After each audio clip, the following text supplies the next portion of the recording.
daerah yang rawan, Morowali, kasus sepeda motor, Bali, Tabanan, ini kasus pencurian ayam adu. Wah ini nggak boleh nih, harus diwaspadai kalau ada temen yang ke sana.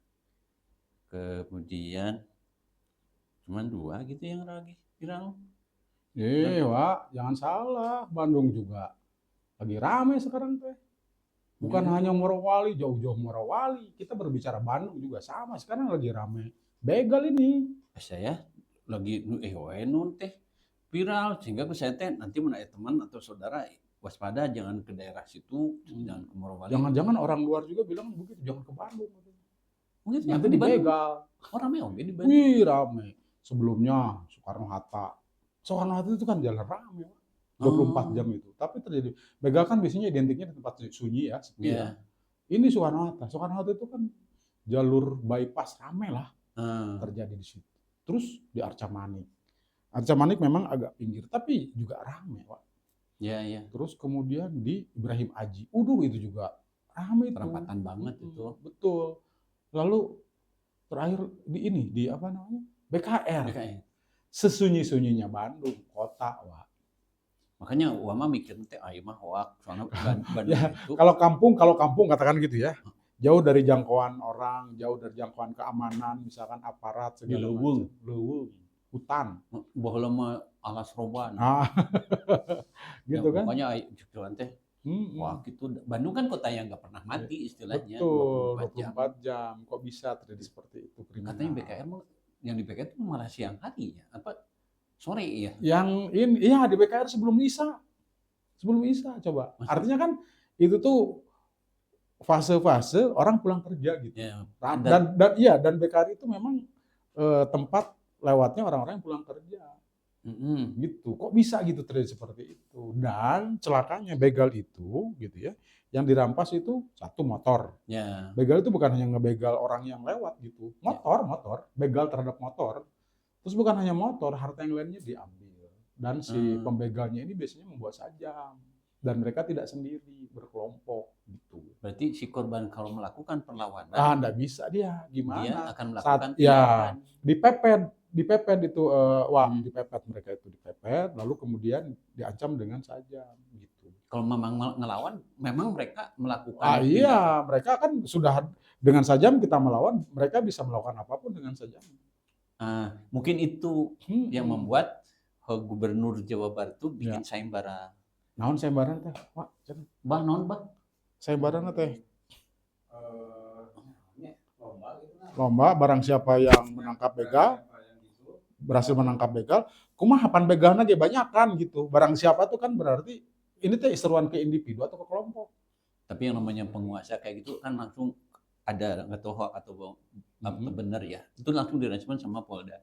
Langsung respon sama Polda. Apa katanya kata Polda? Katanya boleh melakukan perlawanan terhadap begal asal jangan sampai terjadi membunuh begal. Itu malah keliru. Boleh, jangan boleh, harus. Harus ya. Harus gimana? Ya kita dibegal, bolehlah dilawan, itu kayaknya anjuran deh. Harus dilawan, gimana barang kita mau diambil? Jangan nyari-nyari berita nanti. Harusnya ada instruksi juga kepada begal, boleh membegal tapi jangan membunuh. Imbang ya kalau gitu. Atau boleh membegal tapi jangan ngambil barang. Ngambil apa? Ngambil heheui. pan liar kan gitu ya. Ini sebetulnya sebentar, Pak. Ini teh siapa yang liar? Kita yang liar atau tapi ini kita kan kayak ini mau bercanda. Enggak, ini serius ini. Kan kayak gini pigai. Apa sih? Yang ham-ham apa sih Natalius Pigai. Natal bener ya? Dia juga memberikan respon. Jadi dia penggiat HAM. Ya tidak boleh. Bukan penggiat HAM ya, Komnas HAM. Tidak boleh begal ditembak di tempat. Wah, cek wate ini pasti ngomongnya nanti diberikan kesempatan hidup bagi para begal. Maksudnya teh berenang jangan ditembak di tempat, ditembak nama kayak di rumah sakit atau di penjara gitu tembaknya. Sebab kalau di tempat mah repot ngangkutnya. Terus juga yang ini gitu heureuy eta emang heureuy mah dabongan mah lagi hareureuy atuh. jadi kadang begini, wah, Iya. ungkapan-ungkapan yang blunder begitu, kita akhirnya meresponnya juga dengan respon-respon yang blunder. Tapi kan ini persoalannya, ini tuh bukan main-main, Wak. Kaitannya dengan nyawa, kok statement-nya itu kayaknya gimana ya? Kesannya asal, misalkan sayembara gitu ya, ke rakyat. Sayembara itu ke siapa? Kan nggak mungkin orang itu sendiri-sendiri. Pasti akhirnya mereka akan bikin komunitas, ya, bergabung memberantas. Nah, jangan-jangan karena mereka tidak punya standar keamanan, main sweeping, main apa, terjadilah korban yang salah misalkan. Direspon sama Polda, bolehlah melawan, asal jangan sampai membunuh. Boleh gimana? Harus melawan kalau kita diancam nyawa, ya. Terus jangan sampai membunuh. Iya, kalau kita nggak membunuh kan kita dibunuh gitu. Jadi kalau kita sudah dibunuh ya bagaimana mau membunuh kan? Justru gini, pas begitu Gitu. si Bapak Aing mengusulkan tadi ya, begal itu apa namanya? Sayembara. Yang sayembara berhadiah ya bagi siapa yang berhasil menangkap begal. Begal. Justru direspon lagi Sama Yusril Ijama Hendra. ya. Dia ngomong kayak gini katanya, mengingatkan agar usulan itu dibatalkan, berpotensi mendorong masyarakat bertindak di luar koridor hukum. Oh kata Wateh. Tadi nama Wateh asa bagus nih ada respon dari pejabat tentang tindakan ini sehingga keresahan masyarakat itu udah boleh sekarang kita melakukan tindakan. Sementara yang ini Pigai nggak boleh gitu kan, ditembak di tempat, direspon lagi Ijama Hendra gitu, harus dibatalkan itu. Nanti jadi mulai mikir, udah kumaha tuh. Nah, terus dari kekisruhan itu apa yang didapat coba? Justru jangan-jangan malah mereka berdebat begitu tuh dalam rangka mengalihkan. Jadi sibuk, ini sibuk pejabat, sibuk diskusi, saling debat, saling sangkal, sementara kemudian rakyat sibuk bela diri dan begal sibuk cari korban. Masing-masing punya kesibukan akhirnya. Kepangi tidak ketemu solusinya akhirnya, gitu kan? Itu yang terjadi. Kan kayak gini katanya, tindakan yang mereka lakukan itu dikhawatirkan masyarakat itu main hakim sendiri. Ya. Main hakim sendiri. Memang bahaya ya ketika terjadi main hakim sendiri ya, rakyat langsung yang turun, apalagi tadi misalkan ada sayembara, ini menunjukkan kegagalan ya penguasa menghadirkan rasa keamanan kepada rakyat. Ya nggak perlu disayembarakan, rakyat itu kalau sudah merasa tidak nyaman mereka akan bertindak dong gitu. Kan tadi bela diri. Ya. Gimana wong saya punya kebutuhan keluar kerja segala macam ya untuk penghidupan. Nah, ternyata di jalan saya ini terancam, maka mereka itu kalau begitu akhirnya yang tadinya kerja itu ya kerja bawa peralatan kerja gitu ya, pulpen atau kantoran gitu ya, buku. Ini karena dia merasa terancam, ya dia bisa bawa jok motornya bisa jadi bawa golok, bisa bawa apa, karena khawatir nanti di jalan ada begal. Mempertahankan diri untuk melawan sajam, dia juga bawa sajam. Akhirnya kemudian orang kemana-mana sekarang bawa sajam. Gitu, karena boleh bela diri. Nah gitu, boleh bela diri. Nah harusnya kan jangan dikembalikan kepada rakyat. Kalau sudah kayak begitu, pasti akan terjadi main hakim sendiri. Ya makanya tadi yang di Morowali misalkan, yang mencuri motor itu kan dihakimi sampai mati. Ya kan? Yang pencuri ayam sabung sampai mati juga itu kan main hakim sendiri tuh. Ya, Nah, kenapa terjadi main hakim sendiri itu? Karena ya ini bentuk ketidakpercayaan masyarakat di mana kemudian tidak ada jaminan keamanan bagi mereka. Yang sebetulnya ini kan tugas aparat. Kenapa sih dilempar-lempar ke rakyat? Gitu. Memang harusnya mah kalau kayak lihat kayak gini, masyarakat itu sebetulnya mah butuh perlindungan itu dari negara. Betul, karena rasa keamanan itu di dalam Islam ya dilihat sebagai kebutuhan pokok, kebutuhan asasi bagi masyarakat itu keamanan itu. Gitu. Yang wajib dipenuhi oleh negara. Nah, oleh karena itu negara itu wajib dia memberikan rasa keamanan kepada rakyat, memberikan ketentraman, kenyamanan dengan cara apa? Patroli misalkan begitu ya. Daripada kemudian nongkrong-nongkrong nggak karu-karuan gitu ya, aparatnya misalnya. Atau kemudian di tempat-tempat yang memang mengkhawatirkan munculnya begal, misalkan blank spot, kalaupun ada ya di situ disiapkan pos-pos gitu ya, kayak mau lebaran ada operasi ketupat tahun baru operasi lilin gitu seperti itu. Karena ini kan sudah kaitannya dengan nyawa ini gitu, seperti itu, dan ini adalah kebutuhan asasiah tadi. Maka negara harus hadir dengan menyiapkan keamanan, patroli 24 jam gitu ya. Disiapkan pos-pos keamanan, kan harusnya begitu. Itu sangat mungkin kan hari ini itu tuh sudah terjadi tapi kita belum lagi melihat pos-pos keamanan itu ada gitu seperti itu.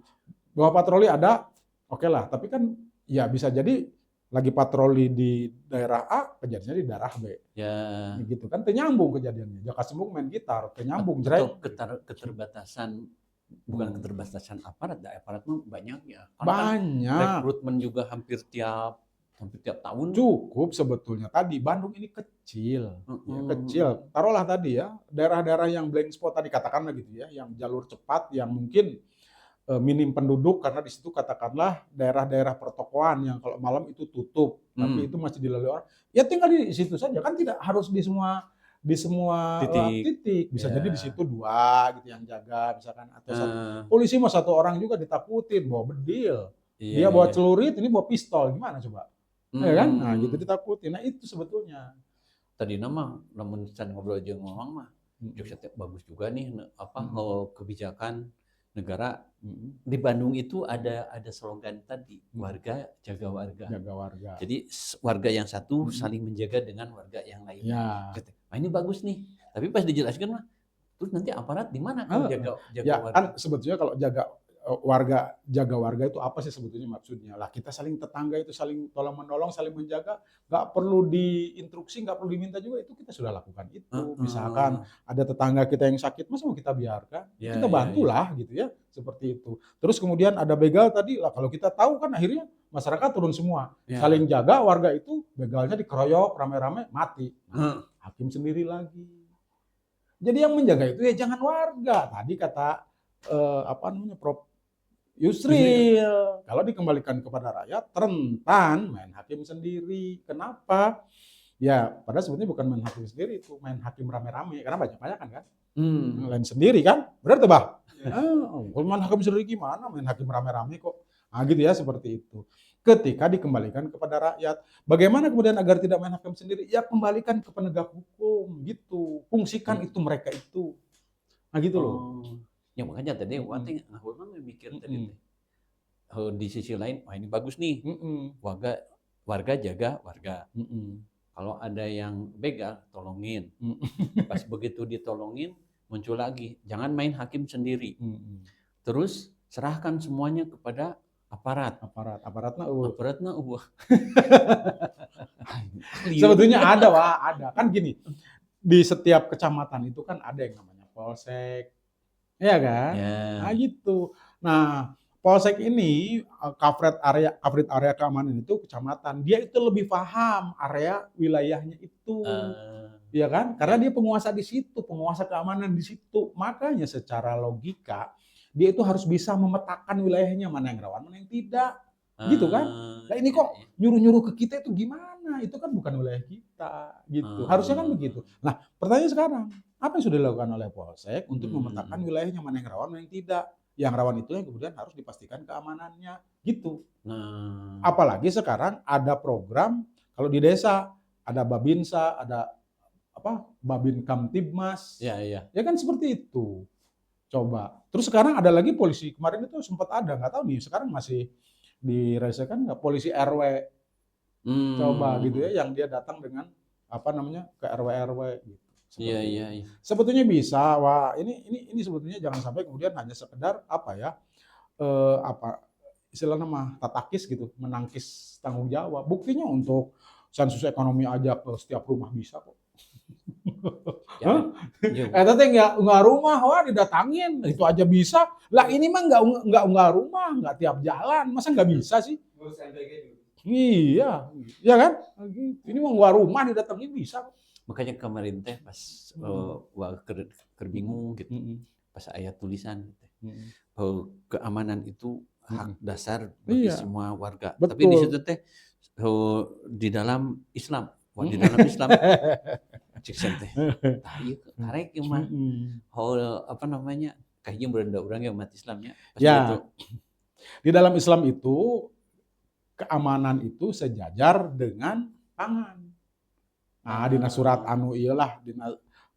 surat Quraisy ya, alladzi at'amahu min ju'i wa amanahum min Min khauf. Jadi Allah yang telah memberi mereka makanan Heeh. dan menghilangkan lapar dan memberi mereka rasa aman dari rasa ketakutan. Kade wa, bukan MBG wa. Gitu. Kalau dia tak mau dipakai Aman jadi gitu. Ya Allah yang memberikan, lain eta dapur. Oh, berarti dari ayat itu memang Iya. di dalam Islam itu dengan ayat tadi Heeh. penguasa itu wajib Wajib memberikan memberikan rasa keamanan dan memenuhi rasa lapar tadi itu. Ah, Jadi sejajarkan, artinya apa? Kebutuhan pangan dan kebutuhan keamanan itu adalah hak asasi seluruh warga yang harus diberikan oleh penguasa. itu hak bagi warga, Hak kewajiban bagi negara. kalau berarti negara di Tidak dalam menjalankan itu Islam, berarti dosa. Khianat. Khianat dia, tidak menjalankan fungsinya, apalagi babaledogan, menyerahkan kepada dengan statement sana sini segala macam. Aduh, cuma statement doang lagi kan. Gitu. Iya. Sekarang kalau misalkan warga menemukan tadi begal, diserahkan, terus mau diapain? Ya. Gitu. Nah ini juga kaitannya dengan kepastian hukum, Wak. Ya. Kenapa orang itu nggak takut untuk membegal? Karena di kita itu, gitu ya, begitu ketangkap diserahkan ke polisi, ditebus, lepas lagi, melakukan lagi. Ya, penjara paling berapa? Padahal di dalam Islam yang namanya hukum itu, ya, apa namanya ukubat disebutnya, ada beberapa jenis, Wak. Ya. Ada hudud, itu hukum hak Allah. Ada jinayat, ini apa terkait dengan hukum yang bisa ditebus. Ada kemudian takzir, ya hukumnya sudah ada, ya apa jumlah dan beratnya itu diserahkan kepada penguasa. Ada mukhalafat yang menyelisihi ketetapan penguasa gitu. Nah, 4 ini sistem hukum di dalam Islam. Dan ketika diterapkan, fungsinya adalah jawazir dan jawabir. Apa itu? Perlindungan dan penebus. Penebus apa? Ketika sudah dihukumi di dunia, maka dia sudah ditebus dosanya, tidak akan diazab lagi nanti di yaumil akhir. Satu. Yang kedua, dia apa namanya itu sebagai penjaga. Nah, agar kemudian orang itu jera atau takut untuk melakukan hal itu karena melihat beratnya hukuman itu. Contoh misalkan ketika dia membegal gitu ya, lalu kemudian dia membunuh, bukan hanya sekedar apa namanya dihukum dibunuh lagi gitu, hukumannya bisa lebih berat. Nah gitu seperti itu. Sehingga kemudian orang mikir-mikir untuk melakukan hal itu karena konsekuensi hukum yang berat. Nah sekarang hukumannya kan mau dihukum mati di Indonesia tuh nggak pernah ada hukum mati. Iya. Ya contoh misalkan kemarin itu siapa yang silih bunuh polisi itu gini? Iya. Verdi Sambo. Kan keputusannya apa? Hukum mati. Hukum mati keputusannya. Dengan alasan berkelakuan baik, ada potongan hukuman.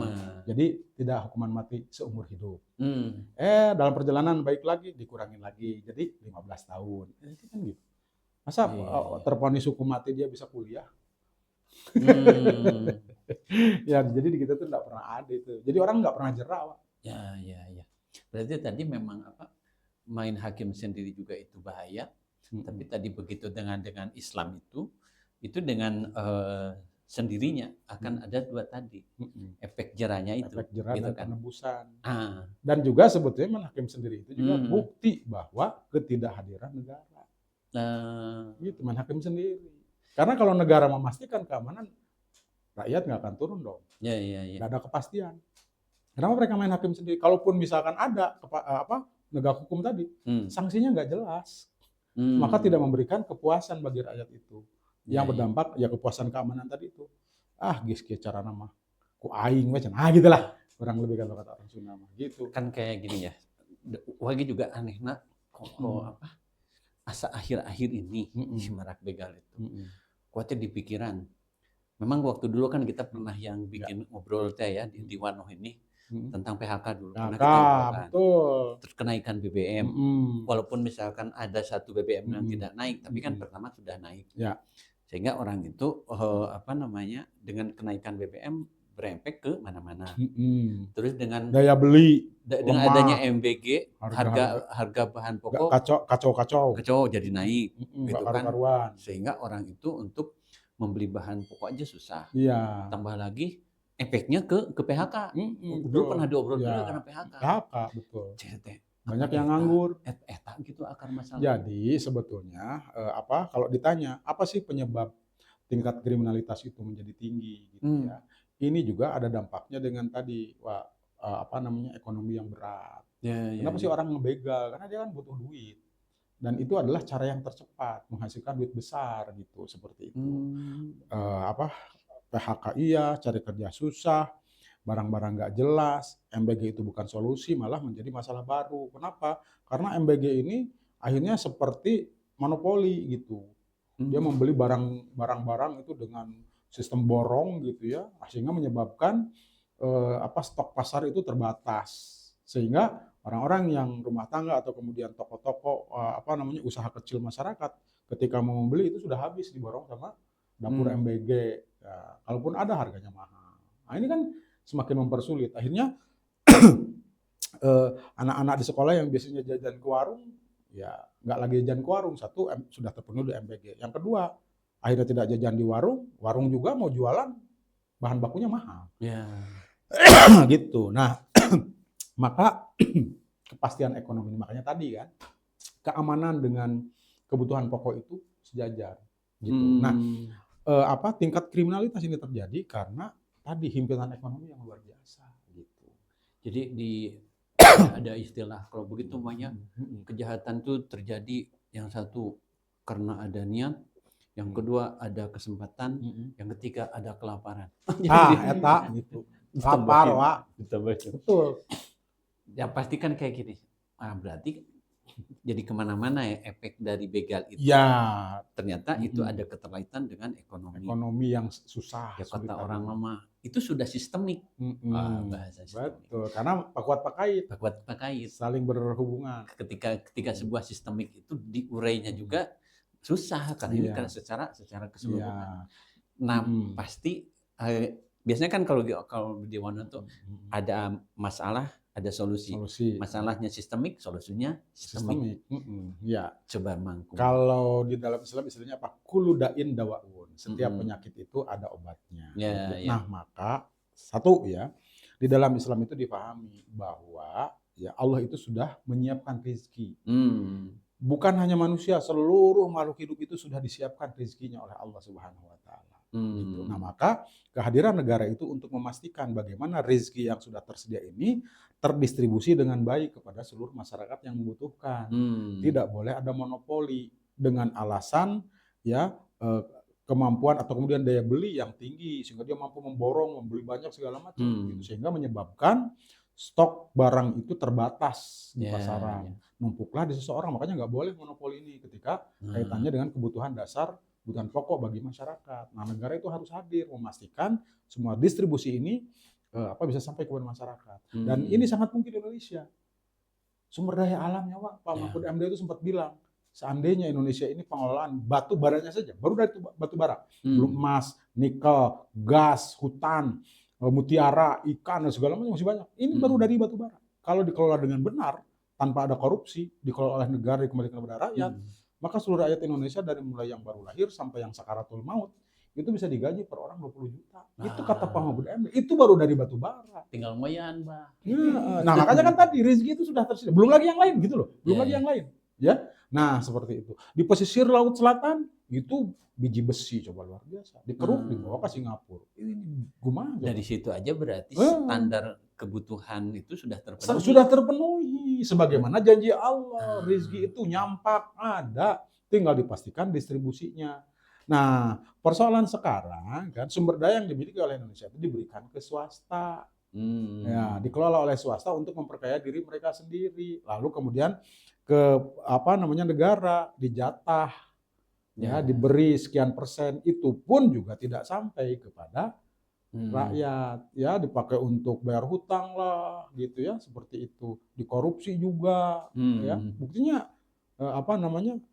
kelaparan banyak di sana, di mana-mana, gitu kan, seperti itu. Berarti kepastian ekonomi ini juga ini adalah menjadi tanggung jawab negara, yang itu sangat mungkin bagi Indonesia, dan ini tidak didapatkan.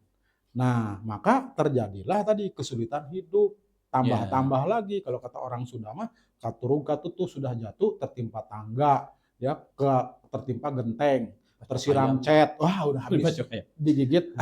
pacok ayam. Berarti memang dari ekonomi aja itu sudah mulai terpecahkan di Ya. dalam sistem Islam ya. Kemudian juga ada kisah salah satu khalifah Umar bin Khattab ya.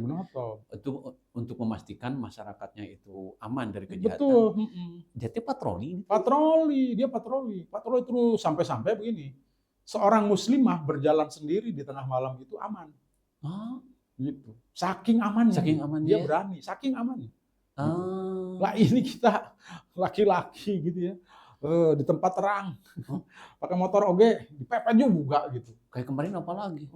Satpam aja. Satpam bener. Yang di Lakban. Saguling. Saguling ya? Bukan lagi perempuan, dia satpam gitu ya. Itu teh keamanan di satpam. Keamanan. Ya? Satpam itu singkatan dari apa sih? Satuan Pengamanan. Keamanan aja deh. Gitu. Jadi korban. Gimana coba? Gitulah seperti memang itu. Di dalam Islam itu kelihatan ya kalau misalkan dari Islam itu memberikan rasa yang komprehensif itu. Ekonomi udah tertata.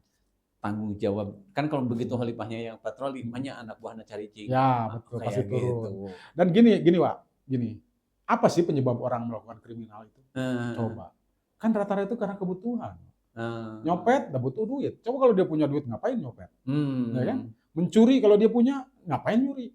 Punya kok, terpenuhi kok. Terus ngebegal, ngapain ngebegal? Kalau kehidupannya terpenuhi. Nah, artinya antara ekonomi dan kriminalitas ini ternyata satu kesatuan yang tidak terpisahkan. Jadi kalau mau memberikan jaminan keamanan, pastikan kebutuhan ekonomi juga terpenuhi. Satu ya, tadi distribusi pastikan sampai gitu. Karena tadi konsep rezeki itu sudah ada. Selama dia hidup maka Allah memberikan rezeki. Maka negara memastikan, karena itu keimanan ya. Semua makhluk hidup itu diberikan rezeki. Sempurnanya rezeki seorang ketika dia mati. Nah, negara secara administrasi memastikan bagaimana kemudian rezeki yang sudah disiapkan oleh Allah itu, dan ini kasat mata loh.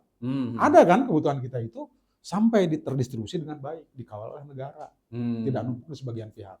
Nah, jika ini terpenuhi maka setidaknya kalaupun ada kriminal ini menekan angka kriminalitas gitu. Dari situ juga sudah selesai. Tapi seandainya kemudian masih ada kriminalitas, maka sistem keamanannya disiapkan gitu ya. Tadi dibangun pos-pos keamanan 24 jam. Ya, dilakukan patroli. Kurang SDM katanya, misalkan loh, kita ini sistem keamanan kita tuh ada yang namanya sampai ke kecamatan-kecamatan, disebut dengan kalau kepolisian itu polsek, kalau tentara itu koramil gitu ya.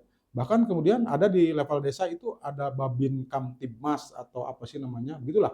Bahkan kemarin ada yang disebut dengan polisi RW gitu.